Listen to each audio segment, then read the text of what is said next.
बोलो शंकर भगवान की जय। शिव महापुराण की जय। वामदेव जी द्वारा ब्रह्मा निरूपण। व्यास जी बोले, काशी में सूत जी के चले जाने पर मुनि लोग सोचने लगे कि हम उनसे एक प्रश्न और पूछना चाहते थे, उसका ध्यान ही नहीं रहा। पता नहीं अब उनके दर्शन कब प्राप्त होंगे। इस प्रकार मुनियों के विचार करते हुए एक संवत्सर व्यतीत हो गया। तब पुन सूत जी का काशीपुर में आगमन हुआ तो मुनियों ने उनका हार्दिक स्वागत किया।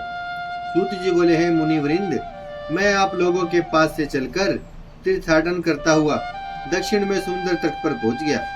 वहां मैंने कुमारी शिवा देवी का पूजन किया। काल हसीत पर जाकर सुवर्ण मुखरा में स्नान किया। ऋषियों को तृप्त करते हुए, भगवान शंकर का स्मरण करते हुए चंद्रमा की कांति वाले उन काल हसीत को तृप्त किया। उन पांच मुख वाले परमेश्वर का एक बार ही दर्शन करने से सभी पाप नष्ट हो जाते हैं। मैं नित्य उन्हें नमस्कार, प्रणाम, प्रदक्षिणा करता था। मैं वहां 4 महीने तक रहा। तब मुझे प्रसून कालिका महादेवी का ज्ञान रूप प्रसाद प्राप्त हुआ। इसके बाद देवाधिदेव शिव जी को बारंबार नमस्कार करके 40 दिन में वहां आप लोगों के पास आया हूँ। हे मुनियों, कृपया आप लोग मुझे बताइए कि मैं आपको क्या कथा कहूँ। श्री सूत जी की इस प्रकार की बातें सुनकर मुनि कहने लगे, हे महाभाग सूत जी, अब आप कृपा करके वामदेव जी के मत का वर्णन कीजिए। सूत जी बोले, हे ऋषियों, पहले कल्प में वामदेव नाम के एक ऋषि हुए थे। वे गर्भ से ही उत्पन्न होने पर शिव ज्ञान के ज्ञाता हो गए थे और सभी देवताओं व असुरों के जन्म कर्म के ज्ञाता बन गए थे। वे शरीर में भस्म लगाए, जटा मंडल मंडित, इच्छा रहित, दिगंबर, महाज्ञानी एवं दूसरे शिव की तरह अपने चरणों से पृथ्वी को पवित्र करते हुए इधर उधर घूमते रहते थे। वे घूमते घूमते सुमेरु पर्वत के सकंद कुमार शिखर पर पहुंचे। उन्होंने सकंद नामक पवित्र सरोवर में स्नान किया और फिर सकंद कुमार के दर्शन किए। कुमार मयूर पर सवार थे। उनकी अनेक मुद्राएं थी। उनके बाएं और दाएं 2 शक्तियां उनकी उपासना कर रही थी। मुनीश्वर वामदेव ने परम भक्ति के साथ उनका पूजन किया और उनकी स्तुति की। सकंद कुमार जी ने कहा, हे मुनि वामदेव, मैं तुम्हारी पूजा से प्रसन्न हूँ। आपकी जो इच्छा हो उसे मांग सकते हो। इस पर ऋषि वामदेव प्रसन्न हो गए और बोले, हे भगवान, आप इस चराचर जगत के स्वामी हैं। हे प्रभु, आप साक्षात परमेश्वर वाचक या वही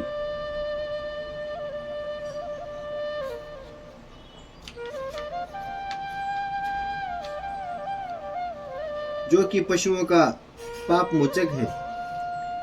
यदि भगवान शिव जी को प्रणव के द्वारा बुलाया जाए तो वे क्षण भर में ही पापों को दूर कर देते हैं। इस कारण प्रणयोपासना ही तो पाप मोचक हुई और प्रणव की ही वाचकता सिद्ध हुई। ओंकार ही तो सर्वरूप व तथा श्रुति रूप है। हे शिव शंकर, आप प्राणियों के पति और परिपूर्ण हैं। आपको हमारा नमस्कार है। हमारे विचार से संसार की स्थिति में शिव जी के अतिरिक्त कोई दूसरा नहीं है। सर्वकामी शिव ही सब रूप वाले हैं। समिष्ट और विष्ट के विचार से यह सब कुछ प्रणवार्थ ही है। शिव रूप वर्णन। वामदेव जी बोले, हे भगवान, देवताओं के ईश्वर प्रणतारित भंजन 6 प्रकार के अर्थ का ज्ञान क्या है? 6 तरह के अर्थ कौन कौन से हैं? उनका क्या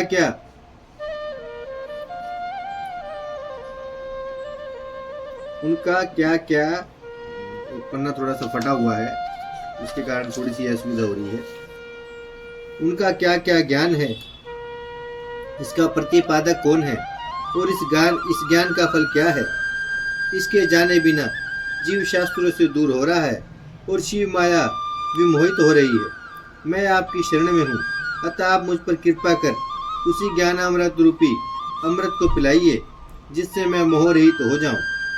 मुनियों ने इन वचनों को सुनकर शक्तिधारी प्रभु शास्त्र विरोधकों के लिए यह महात्रासजनक वचन कहने लगे कि हे मुनि, जो कुछ आपने मुझसे पूछा है वह सब प्रणवार्थ परिज्ञान रूप में है।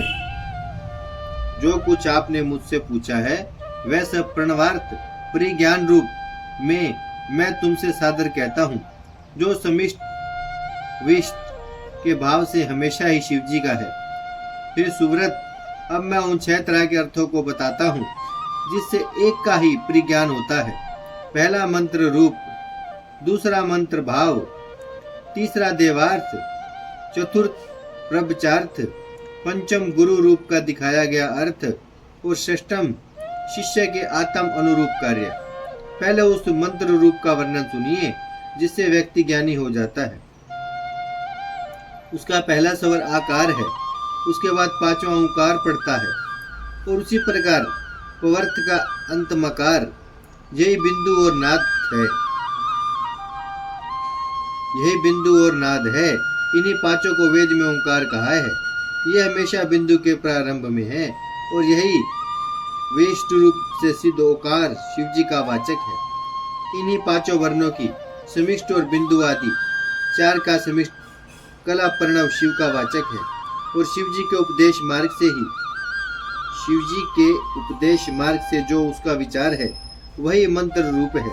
इसी को प्रणवराज कहते हैं और यही शिव जी का रूप है। शिव जी बोले, है पार्वती, अब मैं तुम्हें सृष्टि की पद्धति के विषय में बताता हूँ।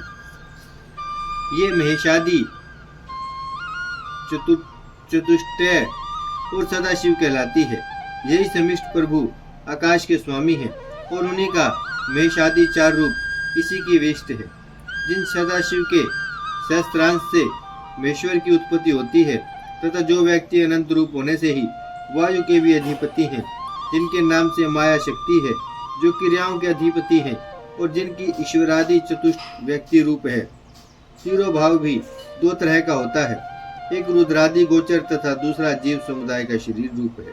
यहाँ पाप पुण्य रूपी शरीर जब तक स्थित है तब तक वह रहता है, वही विभु है। इसी को साक्षात परम ब्रह्मा कहा जाता है। भगवान शिव के वर्णों की सेवा करने वाले इसी उत्तम पद को प्राप्त करते हैं। शिव के 1000वें अंश से रुद्र की उत्पत्ति होती है, जो अघोर शरीर के हैं, जो संपूर्ण तेज तत्व के स्वामी हैं, जो अपने बाएं भाग में गौरी शक्ति को धारण किए हैं और संहार करने वाले हैं। यही शिव जी सृष्टि से मुक्त होकर लीला करते रहते हैं। शिव शंकर ही सर्वशक्तिमान है, यही सार रूप है। बोलो शंकर भगवान की जय, शिव महापुराण की जय। भजमन नारायण नारायण नारायण, श्रीमन नारायण नारायण नारायण, लक्ष्मी नारायण नारायण नारायण, सत्य नारायण नारायण नारायण। भजमन नारायण श्रीमन नारायण, लक्ष्मी नारायण सत्य नारायण, भजमन नारायण नारायण नारायण।